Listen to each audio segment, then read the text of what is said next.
as the Celtics Actually, fall to the Grizzlies in overtime. It was a fun game. It was a good game. There's a lot that went wrong, but we don't like to make excuses, but you can make some excuses here. Before the game, Jayson Tatum bowed out due to illness. He warmed up. He didn't play. And I think he had a case of the runs. Had something. And then no Kemba. It's a back-to-back. So you knew you were up against it here a little bit. I think it was those wings he had. He posted. I saw somewhere he posted on social media some late night wings last night. Yeah. Yeah, something seems to be the most likely culprit. Ching's wings. I mean, listen. Wings will do it. We've all been there, guys. Come on, let's keep it. Let's be honest here.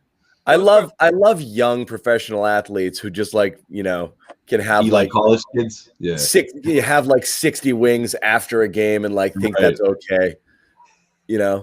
Yeah, there's a certain point I think in a player's career where they realize that they can't get away with eating shit all the time. Yeah. Ray Allen used to talk. Is this a long-term concern for Tatum? Generally, no, we're just giving him shit, but yeah. Well, he gave himself shit, is what he did. Well, you've heard about his diet. It's freaking terrible. It's like spaghetti with ranch sauce. Subway subs and Ruffles, right? Clean that stuff up, buddy. He puts syrup on everything I hear. Yeah. But yeah, those wings. I love when just wings. Those were dipped. Those were dunked in a honey barbecue. Of course, the work. Sauce. Yeah. So if that's what it was, then those Memphis wings. Shame on him. Stick to the. I didn't even think about that, Bobby. Yeah, Memphis. Man. Oh, that's exactly what happened. Not everyone can handle that, Memphis. They flew in late last night, and the first thing he did at 3 a.m. was get a ton of wings. Yeah, why not? You're only there for one night. All right. It's a popular spot, I guess. You hear about a good spot, you're there one night, you got to get them while you can. John would have done the same thing. He's looking to enrich himself with the diet of the community there. Yep, when in Rome. So Celtics lose this game. Seems of little consequence because they lose every other game, so we just get used to this. 32 and 32. Finding new ways, John. I hate it. But there's actually some positives here, and we'll get them. I guess someone has to do a Teague apology camp tonight because people have been demanding it on Twitter.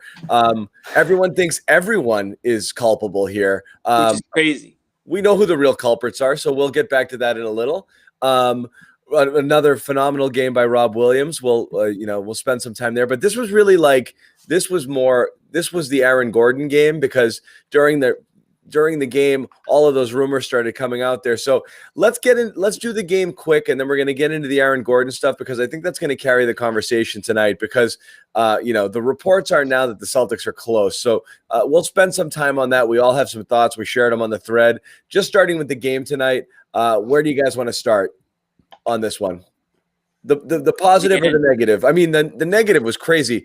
80 points in the paint for Memphis. Let's start there. Celtics shot 50-something% from the floor, 48% from three, dished out 30-something assists and lost. And that's the numbers. How many more shots was it, Jimmy, they took? 21, I think it was.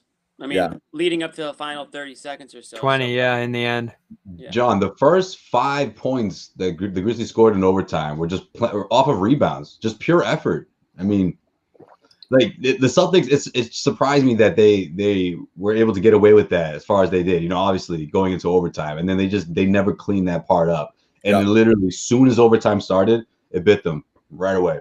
So weird that you verse this team again that has one of the worst offenses in basketball, 21st. They got away with it against Orlando, who I think was bottom 3 in offense. We know the Cavs lit them up, who were the worst offense in the NBA. And then again tonight, I think Memphis was 21st coming in this one in offense, and they put up 132. And that ends up being, based on how many they scored in overtime, still around 120, just short of 120 for the whole game.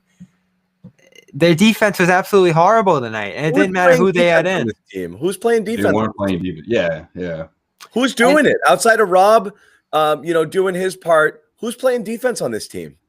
It's a collective failure. Connectiveness. Look at the play that almost decided the game. The Ja Morant backdoor cut. Rob and Smart couldn't find a handoff partner there. I believe it was probably Smart who was supposed to stick with the guard there around the screen. And they just got had for no reason on that. Why? There's too much margin for error there when you've got all these moving parts. Right, exactly. And you know what? They're lucky that they were able to push this thing into overtime because I'm like, okay, they're getting points in the paint. They're feasting over the Celtics on that part of the game, right? And then they start dropping threes because remember they were ice cold in the first half from behind the arc, where the Celtics were the complete opposite. Like that was essentially keeping the Celtics in the game. And then all of a sudden they start, they catch fire from downtown. I'm like, oh man, here we go again. Like this could have been a blowout. What if this is a blowout? Like that would have been I felt that way in the second quarter when Memphis came out hitting 8 or 9. Yeah, they could have lost around there, or maybe a 10, 11 point deficit. I mean, something like that. No overtime. I don't know. So, it's just effort again in that overtime period. I didn't see any of it. Effort, and again, everyone's gonna think I have an agenda here, and it's funny because like I don't in this regard, but like the overtime, if you're gonna break it down, your best players are the ones who failed you. Jaylen did a miserable job on Brooks on defense. Miserable job. Miserable. Crushed him. Miserable. Yeah. Terrible. And then Marcus Smart was freaking awful in overtime. 3 totally unnecessary hero ball, untimely shots for no reason at all. And what's so interesting about Marcus here is Marcus is being mentioned as a possibility in this Aaron Gordon trade, which again we'll get to again. And my initial inclination was I don't know. And Jimmy and I were both the same on the thread. This seems like I don't know what that does for you. Does it make you better or not? And it's like almost as if symbolically, Marcus was playing for his Celtics career tonight, and then he makes a couple great plays in the fourth late, and that bucket that got him, I think, within 2 there, or the end one or whatever. Got straight. The end one, but he also had a turnover late in the fourth. But then just terrible in overtime, and the comments here are filled. Everyone's like, "Gone." See you, Marcus. I want you out of here. I know. But Teague's the starter now, right? Who needs to trade anybody if you can just trade for this version of Jeff Teague at the trade deadline? Right. It'd be a perfect swap. I can echo you guys. I mean, when I lose Jayson Tatum and you don't have Kemba Walker, you would expect that points would be hard to come by. And they wouldn't lose a ton on the defensive end because, Kemba Walker is not, this defensive stalwart. And Jayson Tatum this season hasn't been anything to write home about defensively. So you think they can make up for that, play solid defense, and one of those grinded out type wins. I mean, the Grizzlies used to be the ultimate grinded out team. They're no longer that team, clearly. Obviously the rosters come down to 180, but those used to be the games where you'd grind out a 90 to 86 win. And there's no reason why it couldn't have been something similar to that tonight. But the Celtics, again, and it goes back to effort, it goes back to connectivity like you talked about. I mean, they're not grabbing boards the way they should. I mean, they got out rebounded like crazy on the offensive glass. Defensively late was awful. Fast break points were, everything pointed in the direction of Memphis. Fast break points, second chance points, rebounds, obviously field goal attempts. All that to me comes back to effort, intensity, the willingness or the want to, go the extra mile there. And again, I mean, I thought it was a fun game. I thought the Celtics did make a lot of mini comebacks within. They went down 7, they went down 9, they came back each time, which was nice, but they couldn't string those performances together long enough. And like you said, Marcus, there's some personnel issues too, though, Jimmy. They're just not they're not equipped to deal with teams who are banging them inside or physical or second chance, and they're not equipped for that. I mean, they can get beat up inside pretty easily. They do. Yeah. They definitely do. And that's less effort and more just simple limitations. They just don't have it. And again, even when Tristan's playing, Tristan's the most physical of the 3. We've seen him getting eaten alive by bigger players. He tries hard. He's Mr. Participation Trophy, but the results haven't been great with him either. Right. And I think also, to that, when we talk about Robert Williams progressing and how important he's going to be, whether you throw him in a trade or whether we're talking about, him finishing the season with the Celtics.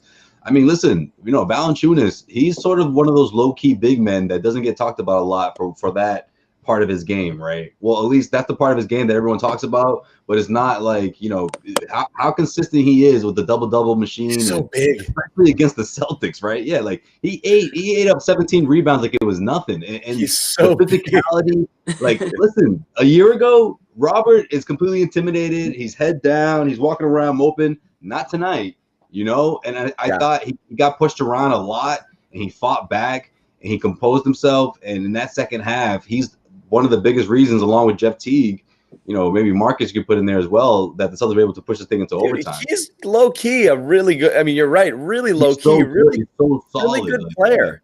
So what I'm finding interesting as we talk about the defense. You know, he's 16 and 12 this year. I mean, it's not even low key. I mean, he's a monster.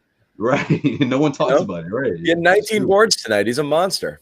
19. Oh, he's amazing. Yeah, he's one of the more underrated bigs in the league, and you Really would like is. a little more size on him, a box out type of player. It's so weird with Rob.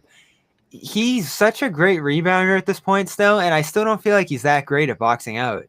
He's And not. He's a spatial rebounder. Yeah, You and see it. people go right around it. Yeah. He doesn't body. He just kind of like reacts. Grabs it out of the air, and Right, he just that made him a grabs it out of weaker the air. rebounder earlier in his career, and now he's just been able to grab them at a higher rate doing that, tracking probably, but boxing out on a night like this, you're going to give up a lot of offensive rebounds. I mean, you watch this all the time. I mean, nobody boxes out. Everyone stands there with their arms like this and wherever space they're in. And then they just, not a lot of people put their ass into somebody like you were taught growing up. Smart and just it's and more drive like a them out of the pose. paint. You know, It's like a stance now. It's not Everyone it's not a physical action.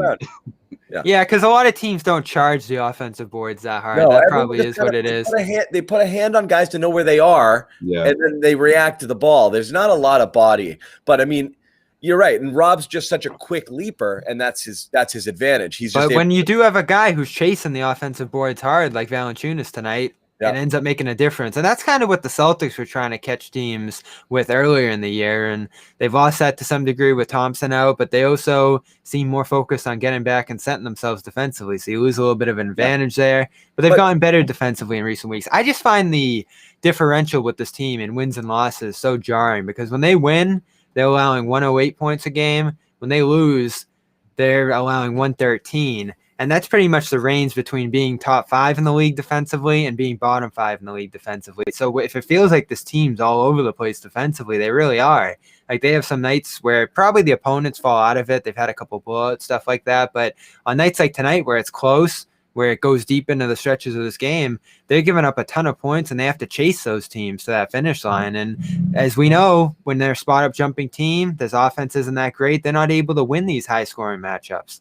Yeah. Well, here's the one thing. And again, you can talk about it as a fluke or a flash in the pan, but Jeff Teague obviously had a ridiculous game, but it wasn't just the game that he had in the final stats. It was how he got his points, which was aggressively attacking the paint, getting defenders off balance, pace, that type of stuff that you're like, Brad's been ripping his hair out trying to get everybody else to do. And he did it all night. And again, I'm not doing this to make it a referendum on Kemba, but was this Jeff Teague game a top 5 Kemba game this year? This is as good. Oh man. No, I'm not.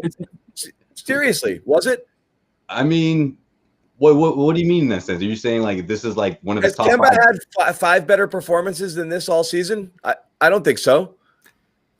Maybe a couple. Yeah, 5. This was an outstanding. This is exactly what you want somebody to do, to attack, to get points. That's a terrible equivalency, because Teague's had one himself. Yeah. I don't like that ratio, John. That ratio is a little. All I'm saying is you love this type of performance, right? Like this is what you want. But there's only been one. Yeah, so far. Oh they're just gonna come flying down the river now. Hold on. Don't sleep on game 1. Bobby, that's how this whole thing started. That 19-point gem. It was a good performance. I don't think we have to find a way to knock Kemba because of the way he played. Yeah, right. I mean, I see John's You're gonna throw this in Kemba's face. Type of performance that you want to see out of Kemba regularly, but you don't. So, I'm not even saying that. I'm saying he did things. Yeah. We're not comparing the two players. It's ridiculous. No, I Kemba get what you're saying. We're not doing that at all. All I'm saying is We're just giving you a You hard time. are. Kemba can't get to the basket. Teague got to the basket. You love to see it. That's it. You're done. Yeah. How many guys attack the basket? So few. Jaylen and then Teague tonight. That's it. That's the whole season. Yeah. And Kemba tries, but he just gets swallowed up in there. So that was encouraging the way he got his points. It wasn't one of those fluky, like, oh, he hit every jumper and a bunch of threes sort of games. It was like he was getting after it. It was, like I said, great to see. Whether he can repeat it again, not like this, but Right. if you were getting 70% of this from Teague, everyone would be like, that would go a long way. But I think a lot of the time, especially in the beginning, that first quarter, he was constantly looking for teammates. So I feel like the Grizzlies were sort of giving him that space, and it looked good, because he was able to get in there and get in the paint. And there were some instances where I'm like, all right, just go for the layup. You're right there. But then it was leading to open threes and good looks. And then he started picking his time when to attack. And all of a sudden, the Grizzlies were like, oh, wait, now he's scoring. Oh, yeah, Teague, he can do this from time to time. Boom, 2 or 3 3-pointers. What was it, 5 for 5 in the first half. And all of a sudden, he's rolling. And the offense was him penetrating. But I'm with you, Johnny. That's true, because sometimes it's like what we talked about the other day, right? The Celtics, sometimes when they want to attack, they're not really getting into the paint. They're not really getting into the teeth of the defense, and Teague did a really good job of doing that tonight. So I thought what Teague did well was, like Josue said, he moved the ball around, but he also, when he smelled blood, he would attack. He would go for his shot, or he would drive to the hoop. And I thought he was aggressive but controlled. Whereas, like, if you want to compare anyone tonight, I mean, you could say Smart was like the opposite of Teague down the stretch, where he was kind of, went back to, shooting Marcus, the Marcus that everybody wants to yank off the court. So. And to be honest, it was what Teague happens to him in these times, Jimmy? don't What know. happens in his brain? It just flips a switch, and he feels like he needs to take over the game. He's like, this is a good idea. What happens there? That turnover it was felt like whoever wanted to have the ball, and then ended up Marcus Smart was the one that ended up taking all those ridiculous shots. That turnover felt like he froze in like a dream or something and couldn't stop himself from losing the ball. I don't know what he was doing. It was like an off switch. Yeah. It was like somebody flipped the off switch in his back, and he just stopped, and his arms fell to his side, and the guy took the ball and went the other way. It was unbelievable. Yeah. So Jeff Teague per 36 minutes, and I was looking at this earlier in the year. He's similar to Mike Conley, Jamal Murray, really good point guards in terms of getting to the line per 36 minutes. And he gets to the line 7 times again tonight. That's the one thing I'm willing to apologize on him for, is he's great at that, getting downhill, getting to the rim, playing that kind of role. The problem is, and this is always something we run into when a guy comes off the bench and does great, gets a lot of opportunity, are you going to be able to put him in this position again and again? With Kemba out, with Tatum out, he was on the ball a ton from the beginning minutes of this game. And that honestly is what we're looking at, is what he needs to succeed. A ton of looks on the ball, dribbling, isolation. He's the king of isolation. Like he's used it as much as percentage-wise as anybody in the league this year. So are you going to commit to Jeff Teague being on the ball as your point guard all the time? This team obviously isn't going to. So where can you get success from him? When he's off the ball, he's dead. He's useless. We just keep going back and forth here because, this is what's tricky. And again, I'm just seeing this on the NBC broadcast. 80 points in the paint when we were like, that's a lot, right? Most against the Celtics since 1998. Wow. That's what I thought. I was like, it's gotta be. I was like, that's a huge number, right? Right. I was like, that's a record breaker. Yeah. That's back when the offense just spacing was standing around the paint on all 5 sides. 98. That had to be one of their worst teams ever. Oh God. That was right before Pierce. Oh yeah. Oh my God. I think that was before. Was that before Antoine, or was he 99? No, I think Antoine was that was his second year, second or 98 third year. Oh yeah, is, he was 97. It's D Brown, it's DeClerc, it's Edney, it's Purvis Ellison, DeClerc, Travis Knight. Wait, no, I think that was the year. I think they traded for Kenny. They traded Kenny Anderson's Anderson's in there too. I don't know if that's what was Chauncey's first. When did that was later on. Is that Chauncey's first year? Yeah, that's Chauncey's first year. That's the Chauncey Ray Mercer. That's the Chauncey Ray Mercer year. Yeah, Billups and Mercer, 3 and 6. Mercer. Didn't they trade Kenny Anderson for Chauncey Billups? Traded Mercer almost right out of the gate. No, they traded Billups right away. Yeah. Oh, traded Billups right away. Yep. Yeah. I cried. And then he didn't want to play in Toronto, so they flipped. 1998. Can I say this too? No. I don't think so. Just to throw this at Nick. Save it. No, save it. All It's a right. team No, thing, go ahead. isn't it? Say it. Just kidding. Well, I was gonna say throwing this at Nick. 1998. You're jamming yourself into the paint for 80 points every game. I know that's the high end of things then, but you're watching this tonight. Ja Morant can throw a skip pass from one corner when the defense is throwing it to the left to the other side for a wide open three. How many guys could do that in 1998? And I'm just imagining all 5 of these guys jamming themselves into the post to get that many points. I mean, people think the NBA stinks today, but I look at a game like this versus whatever that was in 1998, and give me this 10 times out of 10. NBA doesn't stink. It's just like I said. It's just too many threes. Rod Strickland would do that in his sleep, kid. you know about Rod Strickland. Basketball's prettier when you work for twos than it is jacking threes. It's prettier if you can work passing and you're. Yeah, I mean, you don't want to watch any highlights from the Celtics 1998 team. You'd be like, yeah, this is ugly basketball. That's ugly. But generally speaking, it probably wasn't always like that. Yeah. Right. That was technically the year right when Jordan left, so things were dark, Right. Dark days. So I guess we could get right into the Gordon stuff because I think you sound so excited about it. Well, no, I mean, look, it's interesting, right? It's so the reports are many at this point, but they're kind of all over the place. Celtics considered front runners for Aaron Gordon, though. A couple people who reported it are also like it's not close. I guess the skinny at this point is Celtics got to 2 firsts, which gets them in line with what Houston had offered, which was the clubhouse leader in terms of best offer on the table so far for Gordon.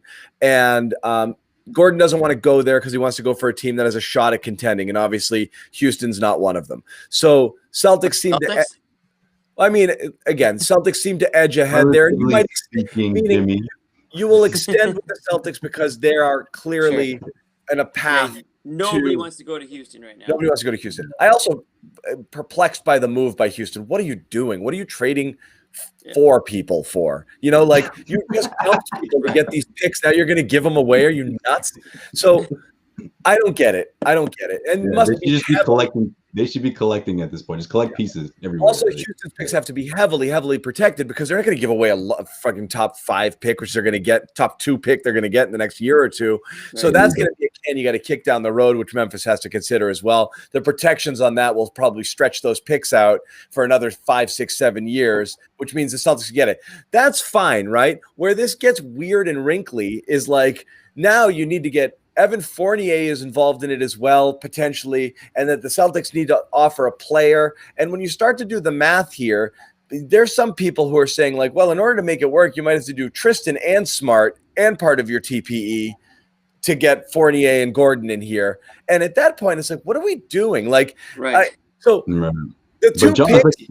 But you called this, John. You called it in the very beginning. When everyone got excited about the TPE talk, what was the first thing that came out of your mouth? You're going to take another team's garbage along with the guy that you want so badly. Right? It's like deja vu, remember? And like, here we are, and now watch the Celtics fans get upset at one of their favorite prospects or younger Celtics players is on the move, and then think to themselves, well, why didn't Danny do something before? Because that's what happens when you have the TPE. But here's the question, because this is for you guys. So what do you think? So this is where it gets sticky. Like we're debating it on the thread. I'm all over the place on this. Like I would do, I don't love Gordon. And again, Jimmy asked this question. I don't know what he's good at. Jimmy loves Gordon now. I don't know what he's good at. I know he has a great athletic profile. He's a switchable defender, kind of an athletic 4. He can allow you to play different sorts of lineups in there, which is great. He's not an elite shooter. He's actually not an elite defender when he switches on legitimate threes. He can't keep them in front of him by any means. Cool. He's passable in that regard. I saw some statistic that he's one of the worst, if not the worst, high usage pick and roll players in the NBA right now. So there's a lot of things he's not great at, but he can jump and he's athletic and he's only 26. And you think, I think, again, everyone's like, well, he shot 40% from three this year before this recent stretch where he's gone like 3 for his last 20 post-ankle injury, and that's depressed the stats a little. I think people are locking into that 40 from three almost the same way we did with Marcus Smart a couple years ago when he ticked up to about 36, 37. Everyone's like, well, if he 40. shoots that well, he's a totally different player. I think you're hoping Gordon is more than he is, but I don't know if he is that yet. What do you guys think just of the player, Gordon, before we get into the deals? Okay, I'll go first. Yeah, you go first. So I did text you guys. I was like, what does Aaron Gordon actually do well? And I don't know if there's one thing that stands out like way above the rest, but I will say, in order to convince myself that this is a good idea for the Celtics, I just did what anybody would do. I just typed in Aaron Gordon highlights on YouTube, and I just started watching them. You got the best of the best. And positive vibes only. I don't want to see anything he does wrong. I just want to see everything he does well. And the one thing that I will say, based on the only awesome things I saw, this guy half of it was the dunk contest. This guy's dangerous in the paint. He's a force driving to the basket. He's somebody that you don't want to get in the way of. He does play above the rim. I think that he does have like that aggressiveness, like that presence that we always are saying, like, why doesn't Jaylen drive? Why doesn't Tatum drive? Why don't these guys drive and create contact and, get to the line and all that stuff? I think Aaron Gordon has that ability. He's get the big frame. He can play that 4 position well. And I think, you guys already mentioned it, like it allows him to do a couple of different things on defense. So those are like the Aaron Gordon positives. Now, he can't shoot. He's going to be one of those players where if he's taking 3-pointers, you're basically like, why? You probably don't want him taking threes or taking those long twos. It's going to be like Marcus taking threes. Exactly. So that's where you're going to have to like the pros and the cons there. Some will go in, but you don't really want him. He doesn't make you better shooting team. I don't think that's why they want him. I think if he does what he can do well, which is, gets him full steam ahead, him and Rob out there at the same time. I mean, those are two guys that would be, pretty big forces, above the rim there. So there might be some positives to it. But obviously, when you're talking about a TPE type guy and this time of year, there are certainly going to be players available that have their flaws. So I'm sure that he checks off all those boxes too.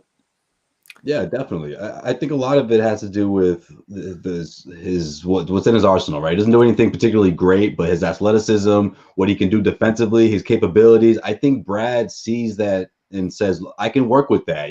That's a significant upgrade to Semi Ojeleye or maybe even Grant Williams. I know Grant had a good game tonight, but he hasn't been able to get consistency from that 4 spot.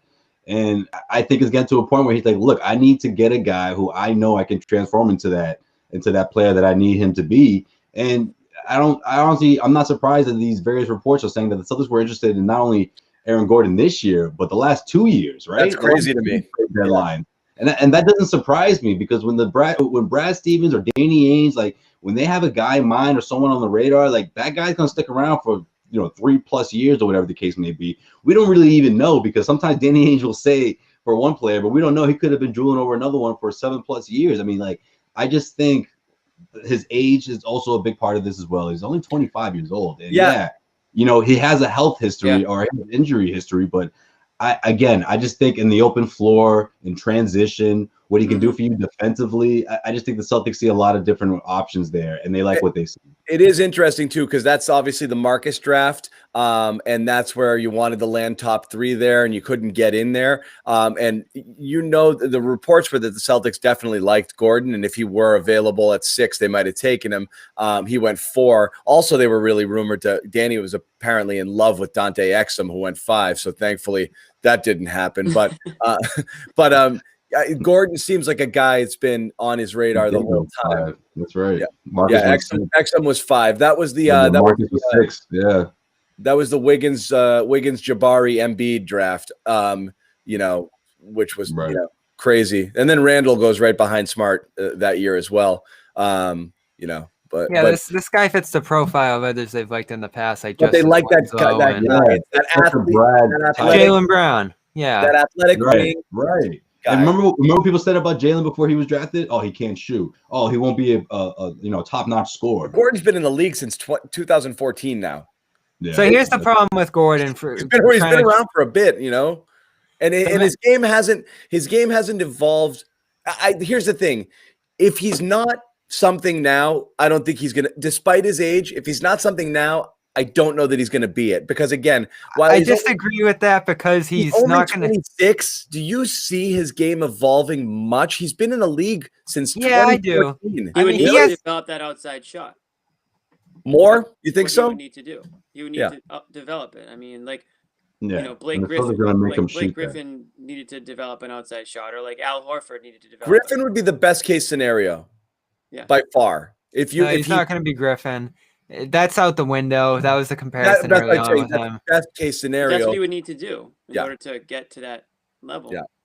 What you want to see from him is more catch and shoot productivity, which he hasn't been able to do in Orlando, more cutting. You completely eliminate the pick and roll, as you mentioned, out of his game, John. That's not something he's going to be able to create.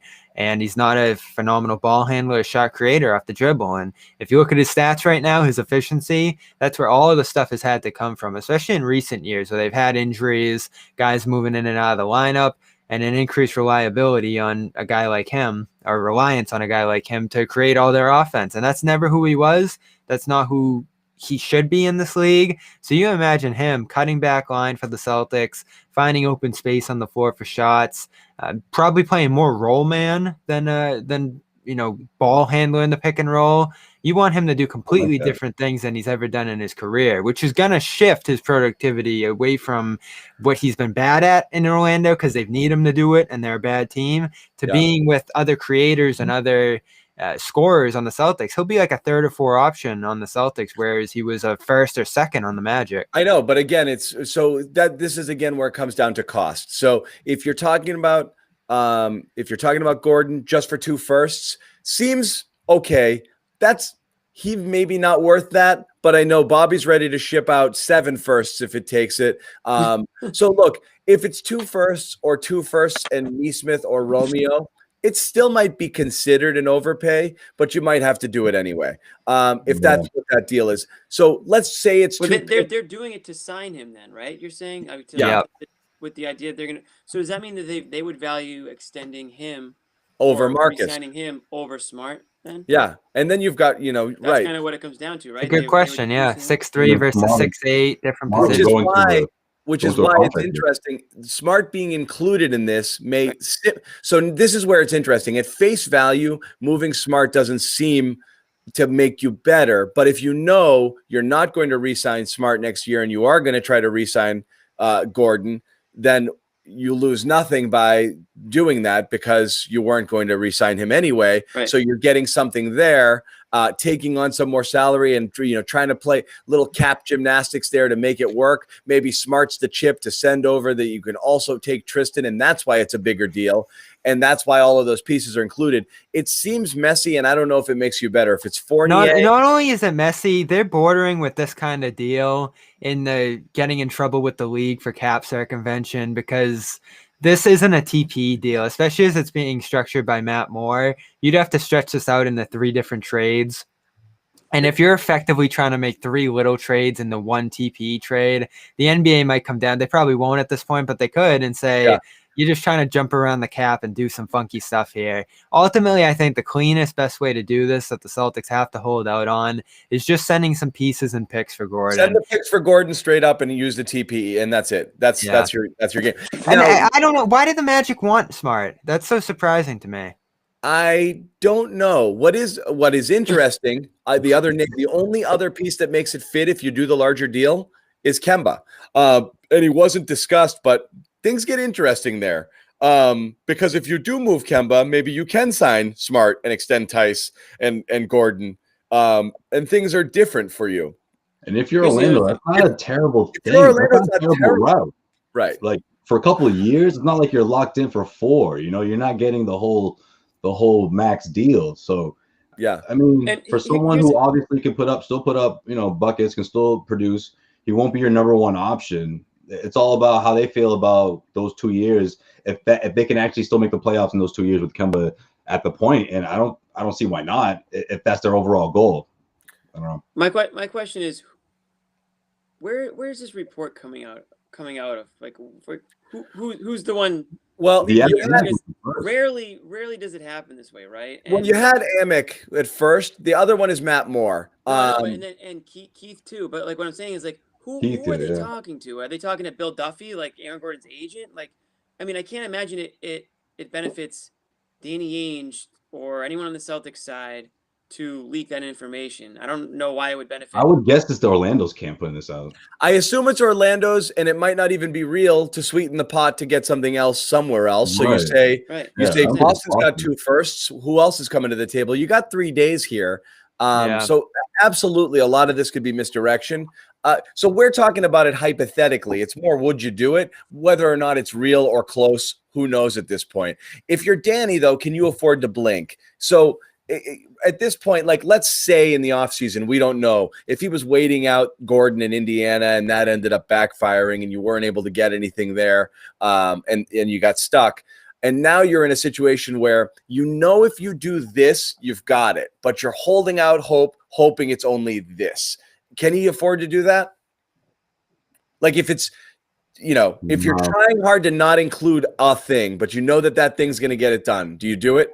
And that could be Romeo or whatever. Who the hell knows what that third piece is? Romeo, Be a player. I'm not saying, you know what I mean, but Yeah, I don't think the framework that's being discussed is getting enough value for Smart. The only reason you would trade Marcus Smart is getting enough value for him. And I don't think this is it, especially if you're taking money back on. If you have to flip a guy like Tristan Thompson to make this work, it's just too complicated and overdone, I think, for it to clearly be an upgrade for the Celtics. And that's what they have to do with this deal. Drop off the assets that they don't necessarily want to. If you're going straight to the top for this and still holding on to additional picks and young wings on the roster, I'm not sure you're definitively better. Gordon might be a better option in the future, more worthwhile spending your money on, stuff like that. But you're losing your top playmaker, your top defender right now, and a volume shooter. And that's the big difference right now when we compare these two as shooters, Gordon and Smart. Smart's willing to take 11 to 15 threes a game off the dribble, and that can be valuable. It can be on any given night, especially in the playoffs. Like, Gordon's not and I know he did it against Brooklyn on Friday, but he's very rarely going to be a guy who's spotting up, taking 8 to 15 threes and winning a game for you like that. So I think Smart's, if you're just talking one for one, Smart for Gordon, I still think Smart's more valuable in a vacuum. But if you're talking about moving that value to the wing with a bigger body and maybe a guy who could improve his potential here, I guess it might be worth it. But as far as this Fournier, Gordon, Smart, Thompson thing goes, plus 2 first-round picks, I think the Celtics lose that deal. But it's cap gymnastics, and again, this is what's frustrating here is, I know they're hard capped, and you have to find ways to make it work, but this is what this all comes down to at this point, and it might not make you necessarily better, but it's cap gymnastics and looking ahead to the future. Right.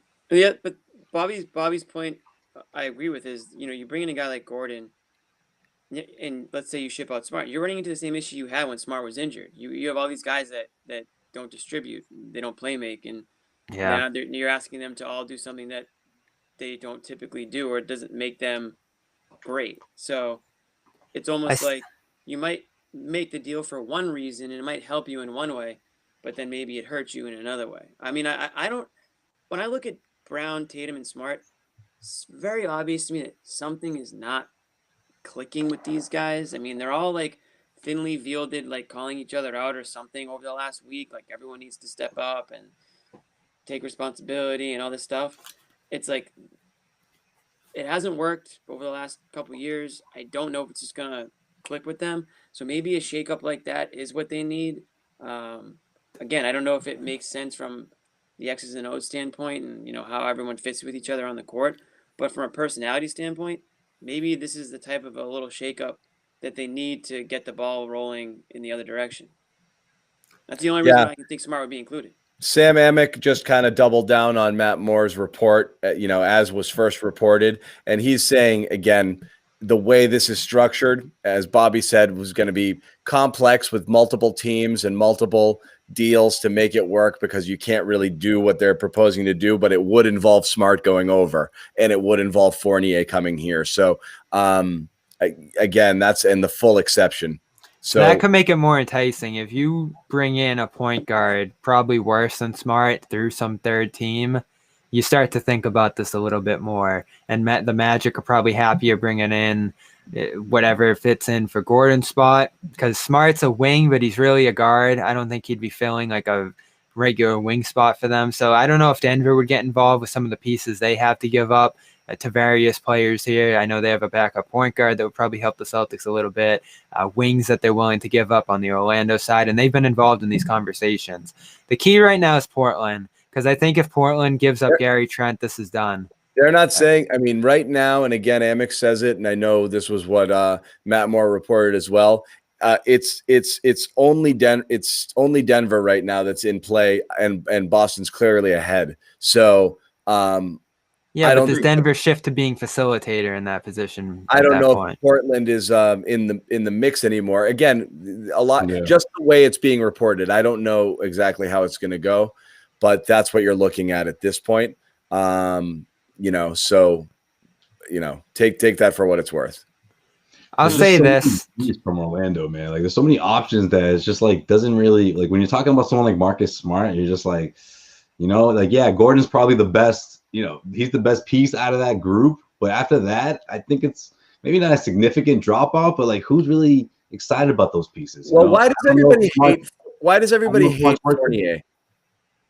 He's been the 2 straight postseasons and did absolutely nothing. In I know, but I mean, I think people are sleeping on like his numbers. And again, I know you're doing it on a bad team, but like, you realize he's averaging 19 points a game, and last year he averaged 8. Like, this is a double-digit scorer. I mean, it's not, you're not grabbing a guy who's a back end of the rotation bench fodder. I mean, it is a legitimate, 30 minutes a game. He's averaging 19 points, 45% field goal, 38 from 3. This is not bad. I mean, last it's worse than Smart though, isn't it? What's that? It's worse than Smart, because that's effectively what he would become on this team. All of a sudden now you have 4 wings and a couple. I mean, but then he's gone, right? Yeah, I'm saying just this year, your lineup becomes completely different now, where all of a sudden you've got 6'6", 6'7", 6'8", all over the court all the time, which again, the style that they like to play. You do theoretically have a bit more spacing, because at least it's Fournier over Semi Ojeleye. You have bench scoring, you have other things. You lose your facilitator. That's a problem. So this is how people have to think about that too. And I think you do have a point there, John, is that in this trade, you would effectively be trading Tristan for Fournier, which I think people could live with. And then Smart for Gordon, which people might have a tougher time living with. But those two trade-offs could effectively make you better. Yeah, those are the trade-offs. And then you don't have to worry about Tristan next year, and you don't really want to deal with that. And you might use that money to re-sign other people. So it's not just what you do now; it's what it allows you to keep down the road. So I think there are a lot of pieces involved here, which is why it's a complicated deal. But you're right. At the end of the day, people are just going to look at it and be like, "We gave up Smart," and that's going to look. We talked about this yesterday. You do a trade. It's gonna hurt a little. So in order to get somebody, it's not like I said. Jimmy. This would get so weird cap wise. I've been joking all year. You're not just sliding a piece of paper across the table and say, "Here you go, give me a player for this money for this piece of paper that says 28.4 on it." Here? This is IOU. Okay. It's gonna hurt, and Smart. That's gonna hurt a lot of people, and I don't know if it makes you better. And now everyone's gonna debate Collins versus Gordon, and we did that, are there other, if you're going to give up Smart, is Gordon the best you can get there? It seems like the Celtics are fixated on him. We went through it yesterday. I like your Lonzo Ball idea. I like that one. I mean, that's my favorite one. And I would do that like that. And I would extend him before I would extend Gordon, but that's me. But I don't know. What do you guys think? Like if you're paying this premium now, if it's a couple of picks and Smart, and you think that could get you a different guy, is Gordon the guy you want? I'm just not crazy about it. I like the idea of pairing those guys together, Yeah. Again, there's another tier of talented players that I think Marcus Smart could be a centerpiece of a package deal along with those picks, But, it's like what you said. Danny's up against it because next year, that contract gets a little hard to trade. I mean, I guess it all depends on who you're trading for and which team is willing to take on an expiring deal. But Gordon's going at this point. He's demanded the trade.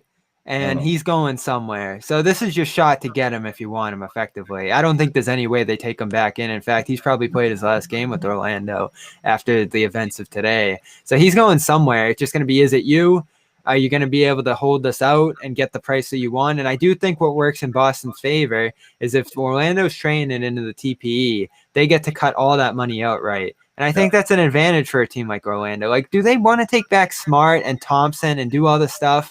Not ideally, I don't think. And so, like, what's the benefit there for them? So we ask who this comes from. I don't know if it's from Orlando. It might be from Gordon, who wants to get out of there and wants to get to Boston, which could be an advantage for the Celtics too. I don't know. Gordon, that'd be pretty high-level GMing from Gordon to be able to put this together and throw out the rumor and, like, do all the cap math, you know? Like, it's a pretty sophisticated. This is what still makes no sense for me, because this would effectively be Gordon for 2 firsts, Thompson for maybe like a second and a second deal, and then Smart for Fournier, which I think the NBA looks at that and it's like, what are you guys doing here? Like, I think you're going to need a third team. It sounds like they might, and that might just be, you know, right, an intermediary to and maybe that makes this make more sense for everyone involved. Because if you're Orlando, are you trading Gordon when you have other chances to deal him here for 2 Celtics first, Thompson, who signed for 2 years, and Smart, who's probably going to leave after a year? It's not ideal. I think this is your best shot to trade Gordon now for them. So I think their best offer they're going to get is going to be here at the deadline versus in the offseason. And I think that's why they're looking to do it, which is we talked about teams suffering from paralysis, you know, like they would have to do nothing and then just kind of wait and see if something better comes along, unless somebody has a gun to your head, you know, and that's where you end up getting cornered. You know, because you're like, crap, I'm out of options here, and you could just lose an asset for nothing. I think Orlando has decided we're okay trading him. Where are we going to get the best deal? Now or in the offseason? And I think it's now. So I think they are serious about making the move. It's just, again, from a Celtics perspective, what does it do for you? I don't know. I don't know. If their guys demanding a trade, I mean, how much power does Orlando have right now? I mean, really, that's true. Need to get rid of him, right? So what have we learned about players and trades? Like, they go where they want to go. Yeah. Well, isn't that the real encouraging thing about this, that it seems like he wants to be in Boston? Versus the other suitors at this moment. Yes. Yeah. When it's Houston, it's like, you know. Oh, what a weird trade that would have been. Oladipo for Gordon. And then I would have been banging on the table. Why couldn't they get this done? So I ultimately want to see something like this get done. And I think Jared Weiss threw this around on Celtics Beat that you could still get involved on Collins if you're able to retain some assets there. So maybe that's why you dump Smart here, keep all the other assets, and try to wiggle something out on the other side. Because if you get Collins, Gordon, and keep the core here, then all of a sudden I think you feel a little better about this being a team that's closer to a championship. That was Jared's. But that one's expensive. You go deep into the tax. So this is going to bring you into the tax too. And this is the question, is we talked about it. Like, I mean, the reality is, you know, these aren't, you know, the Celtics ownership group is not the deepest pockets in the NBA.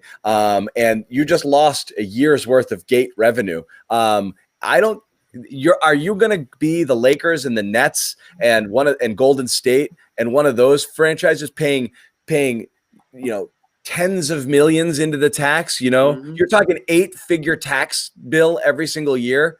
I don't know if they're prepared to do that. Well, this is for the 2,000 people that get in 2 weeks. They have to buy as much beer as possible. Just like 15 rounds. We are not. CLNS Media is not advocating excessive alcohol consumption. I just want that to be known.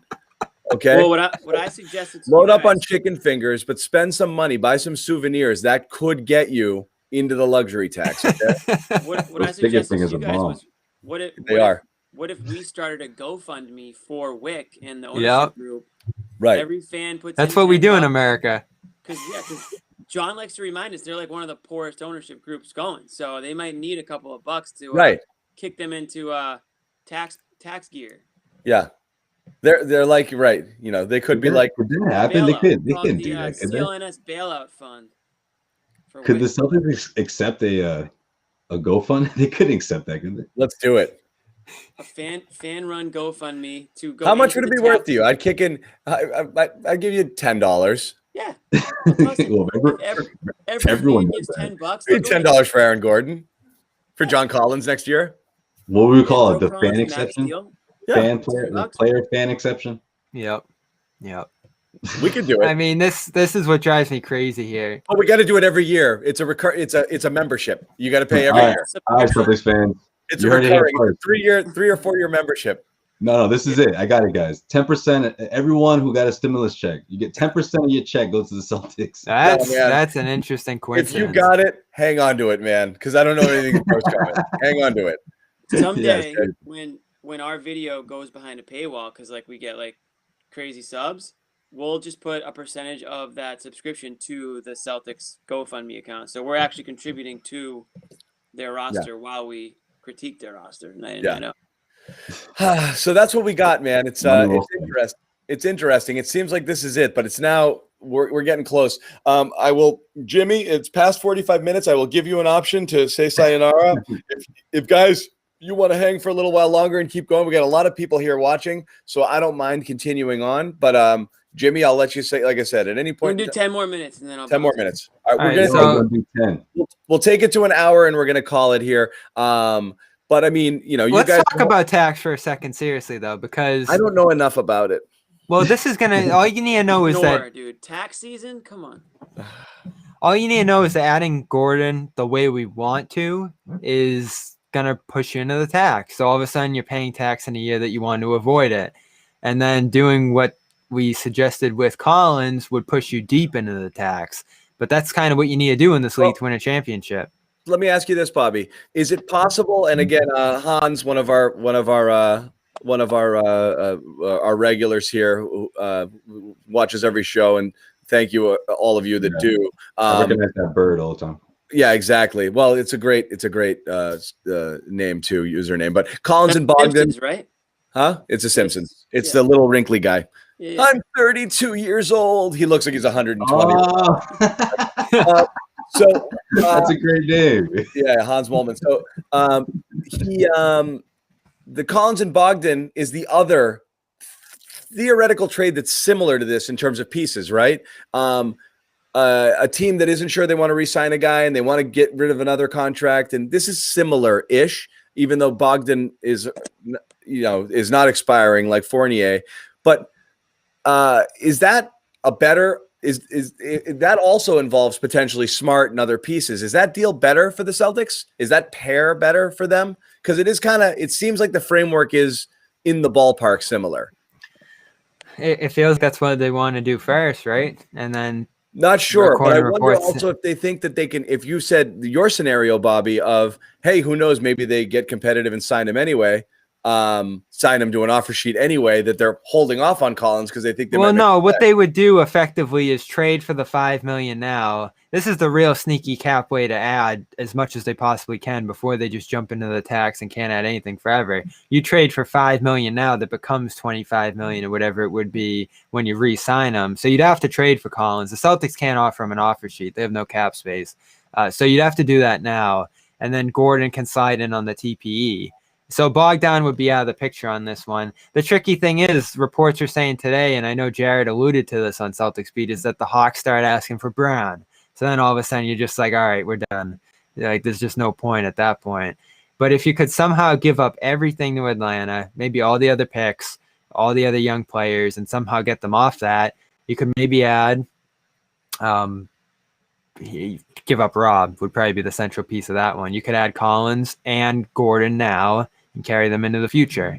And then your core is Gordon, Collins, Brown, Tatum, and that would be it at that point. Not horrible. Which one's better for you guys? All your picks are gone. Bobby? Which deal is better, the Collins one or the Gordon one?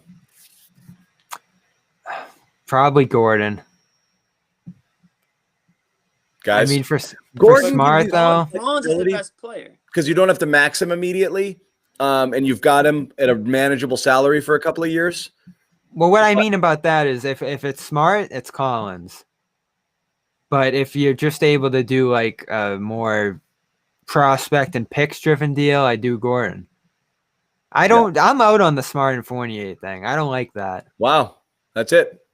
He called it. Time of death. 12:29. Bobby's out. Yeah. I think they're giving up way too much. Done. Yeah. And the thing with Danny's gone on the radio a couple of times and basically said that like they're not interested in trading for players that are in the last year of their deal because they're not willing to. Well, you have to think of it as Thompson for Fournier, which is like what you have to position yourself over. Even though that wouldn't be how the math would add up, it's effectively Thompson for Fournier. No, I meant Collins for the Collins deal. Oh, okay. Well, if you're doing that, you're re-signing him, right? That's the only reason you would do it. Right. And I guess in that sense, they would probably assume that he would take them. He would sign for the max. So they're not trading for a player that they think is going to get more money than that player deserves, I guess. But I don't know. I haven't heard or seen it that the Celtics are like head over heels about Collins. And I mean, honestly, in the games that I've watched him play, he's been hit or miss. I mean, I'm not like, oh, you got to do everything you can to get Collins. I'm not in this. I don't need to keep Marcus Smart either. Like, I'm completely fine with him being traded in the right deal.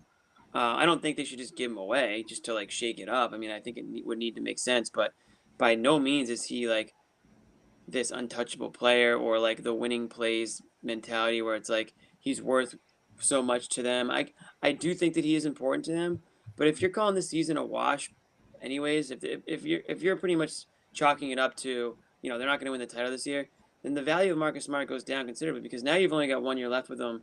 You're probably not going to re-sign him. At least that's not what it sounds like based on the way the roster's constructed. So now you can start thinking about, okay, well, what can you get for him while you still can? I like Collins, I think, in this scenario, if the two were on the table, but that's me. Let me reframe this because the TP effectively is replacing Hayward, right? So now you're going to give up Smart to replace Hayward, and you're giving up 2 for 1, and the one's Gordon. Think of it in that sense, and that's exactly what it is. Yeah, and then you're paying 2 firsts on top of it. That's what happens. Again, this is what we've been saying from the beginning is the TPE alone is not going to get you your Hayward replacement. You have to fold it in with another player. And so that player in this case appears to be Marcus Smart plus first-round picks. So it's basically you lost Hayward for Smart and 2 first-round picks, and to get Gordon. So I mean, yeah, and I obviously don't care about the picks, but everyone's like, Danny did it again. He got a TPE out of the deal. We're like, which is a crazy bad deal. It was, Gordon Hayward for Gordon Hayward, and for Marcus Smart. You give up Smart, Gordon Hayward, 2 first-round picks for Aaron Gordon. That's horrible. And let's think, trade. And let's think of what the Gordon Hayward. That's why we were saying, or John, that's what you were saying. I would have overpaid for him. I would have given him whatever he wanted because that's exactly right. Because it's better than this. Yeah, better than this. Zach Lowe threw that in his thing again today. He loves talking about that. That if the Celtics wanted Turner, it was done. Like they just had to pull the trigger. And I believe Lowe. Like there's a lot of ardent Celtics people out there who are like, he was going to Charlotte no matter what. No, give me a break. All of that stuff bothers me. That's Hayward trying to give goodwill to the Hornets fans. It's not true. There's no way Charlotte was his dream destination. I think he wanted to go to Indy. He was thrilled to go to Indy, and I also don't know that the money was real here in Boston. And I do think if right from the gate you say 4 and 30, done. He doesn't even talk to anybody else, and they don't extend it, and they just sign the deal. So I believe if they wanted him, they could have signed him at that money, and I believe if they wanted to trade him, I don't know about that one. I believe in the role stuff being an issue for him. I think you can say that afterwards because it makes sense. It's one of those, it's like Rob's hip. It's true, but it wasn't the reason, okay? Yeah. It's true, but it's not the reason. That's my opinion there. And if I'm pressed, I'll bring it up. Right. And it'll make sense because the narrative fits that I can go here and this helps explain it better because it's going to tell it's also a little dig at the Celtics on the way out. Oh, I could be myself here. He would have been happy to be whatever version of his cheese shop going self he was here for $30 million if the Celtics gave it to him. No question about it. I refuse to accept that. And I refuse to accept that Indiana trade wasn't there. So I think that this is I don't know how much more. This was a massive botch by Danny beginning, and Jimmy just laid it out perfectly. The price you're paying for that disaster is having to give all of this stuff to play catch up. They've been playing catch up since Kyrie walked, with Kemba selling out players, giving away picks to get rid of players, to get under the cap, to be able to do these things. I mean, that's a good point. Look at everything they've hemorrhaged just to make up for guys leaving. It's a disaster. Wick pretty much said that too. I think one of the most overlooked. Kyrie messed the whole thing up because they're just dumping players and picks and players and picks. Think even the most minor one. They picked Grant Williams over some other guys just to creep back a few spots to sign Kemba. And who knows what they could have gotten in that draft. But that draft obviously ended up being a disaster because of that. I think Thibault was the guy they gave up, right? Probably rather have Thibault than Grant. I think when they re-signed Jaylen, people don't understand how crucial that was, because Jaylen could essentially just been like, you know what? I'm just going to showcase myself and see what's out there. I don't know what you guys have in store for me. Okay, yeah, Kyrie's not here anymore. I like that. But, I don't know if you're going to put me on the same level as Tatum, or if you even see me, envision me to make that ascension. And they obviously bought into him, and it obviously paid off, because I think Jaylen could have made a whole lot more money elsewhere. And of course, they got him on was going to easily be a bargain in a couple of years. Yeah. So there's a story. This is a topic for another day, but it's great that they did that. That was completely necessary.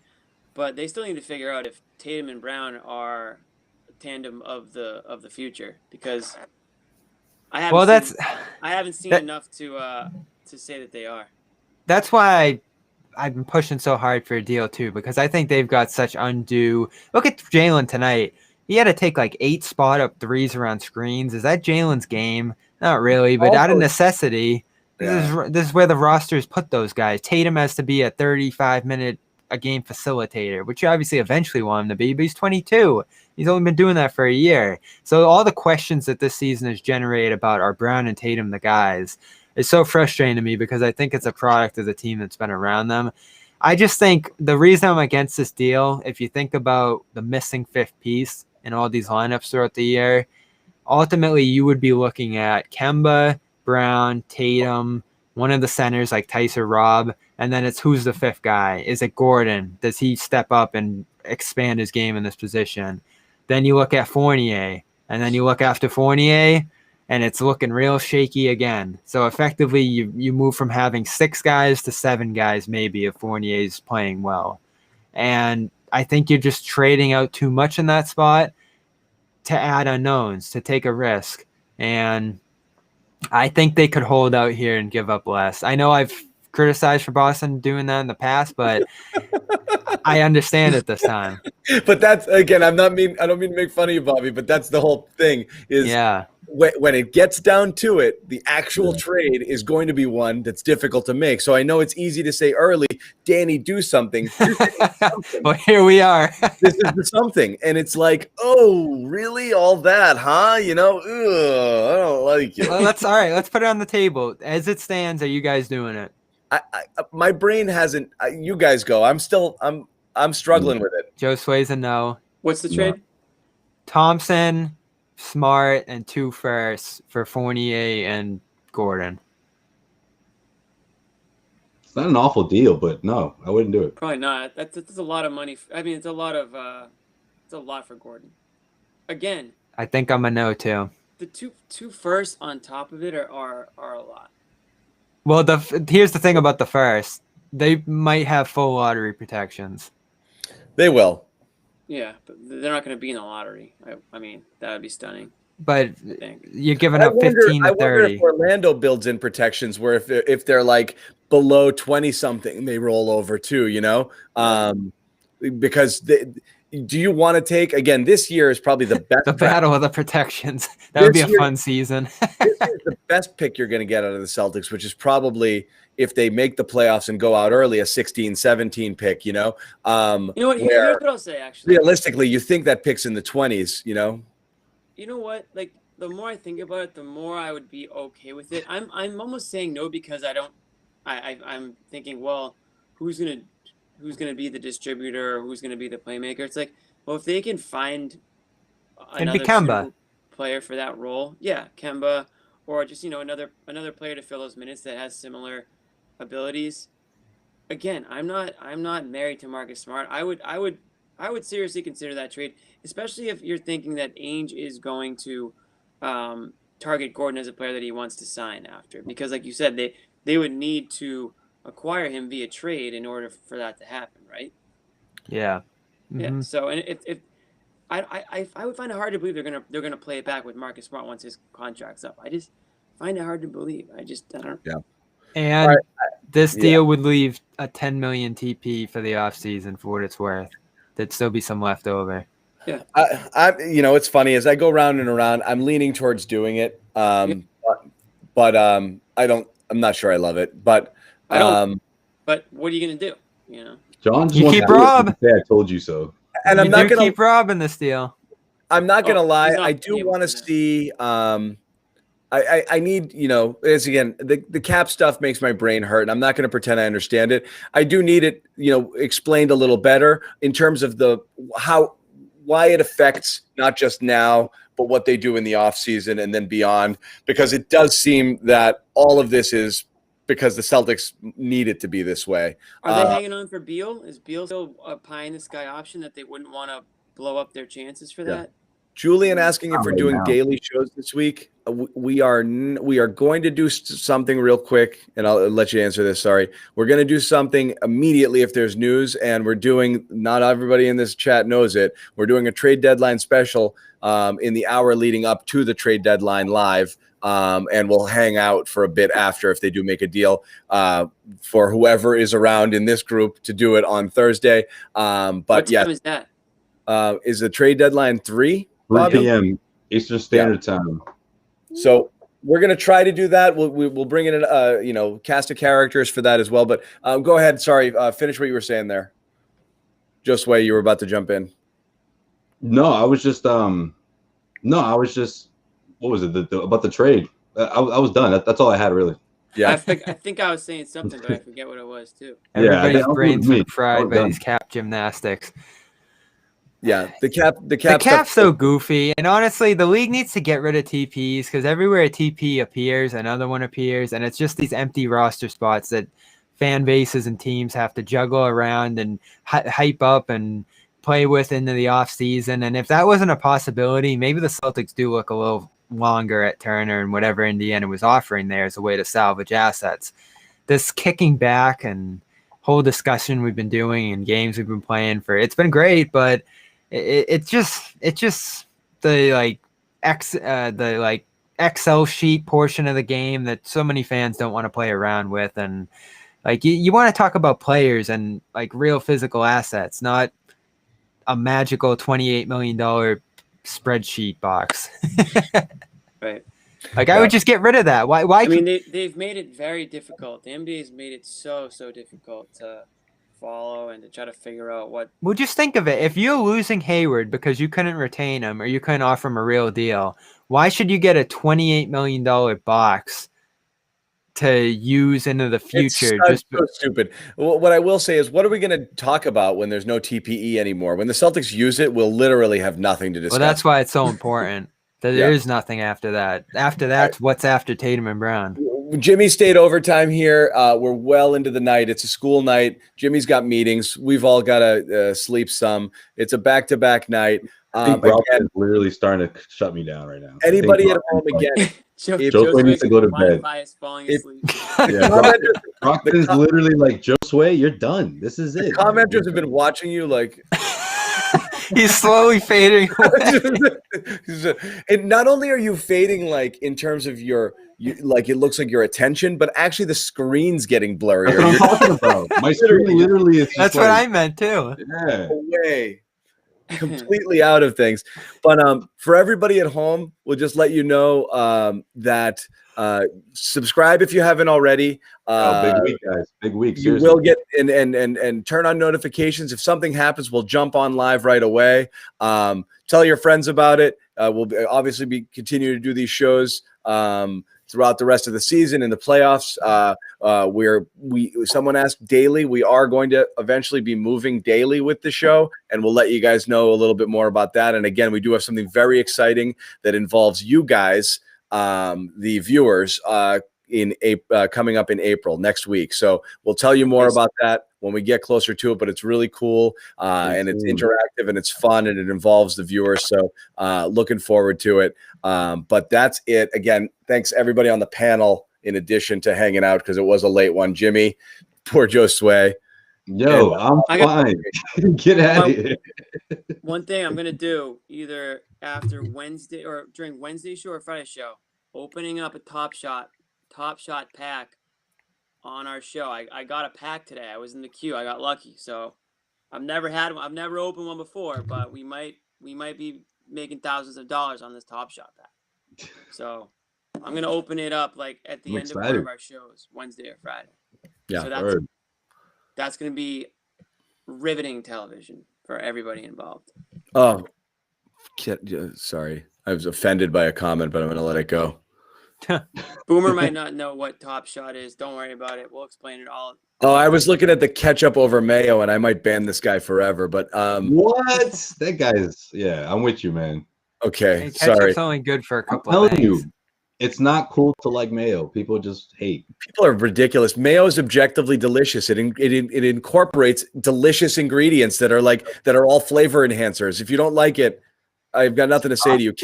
Ketchup is been booming for years, John. This stock's Your been follower booming. if you don't like it. Especially if it's that corn syrup ketchup. Ketchup is to mask bad food. That's it. Ketchup and mayo together. I'm weak for that. That's Money. What do we think of turkey burgers? Bobby, what's funny is I gave you grief for the turkey burgers, but I eat them all the time. Oh man, I believe you, John. I'm that guy. I give people. I'm not like what's that guy's name from Parks and Rec? Swanson. The carnivore. Yeah. I'll do a turkey burger. You know what I've been eating is the Beyond Meat burgers are actually pretty good. Yeah, I've tried. Right, I like them. I'll do one. I mean, I've tried. Not a burger, but I've tried. I tried. Rob Swanson, thank you. Turkey ground beef is that's actually sometimes it's like the exact same. But turkey burgers, it's different, but I don't mind it. But I'll take a burger. Yeah, I'll get down. Nick Offerman's one of my favorite actors, by the way. Turkey ground turkey is pretty good though. Yeah. All right. And healthy.